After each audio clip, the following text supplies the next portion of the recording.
Hawley's Yarn. Emboldened by his success, Hawley proceeded to relate that there was, in that same section, an area of 20 miles where the air was so pure that people never died, unless by accident. Never died! Exclaimed several of his hearers in astonishment. No, gentlemen, it is quite possible. The rare purity of the atmosphere prevented it. When persons got too old to be useful, they would sometimes be blown away, and once outside the sharp circle, they were lost. Is that really possible? Asked one of his hearers in some doubt. A fact upon my honor, rejoined old Harley. Indeed, some years ago several philanthropic gentlemen erected a museum at that place where persons who became too old for usefulness were put into sacks, labeled, and registered at office, and hung up.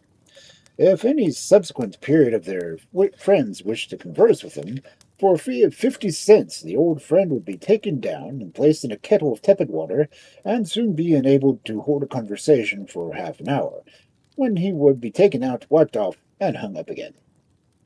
That seems incredible, remarked one of the listeners. Of course it does, replied Harley. It is nevertheless true. Why, gentlemen, he continued, on one occasion I went to the museum and asked if they had a subject there named Samuel Hawley. I had an uncle by that name who went to the Rocky Mountains 30 years before, and we had not heard from him in a long time. The clerk, having examined the register, replied that Samuel Hawley was in sack number 367, and had been there for 19 years. I paid a fee and called for an interview. The contents of that particular sack were placed in warm water, and in a short time I proceeded to inform my old uncle who I was. He seemed pleased to see me, although I was a child when he left our part of the country. He inquired about my father and other friends. His voice was very weak, and after a conversation of 20 minutes, he said his breath was failing him, and if I had nothing more to say, he would like to be hung up again.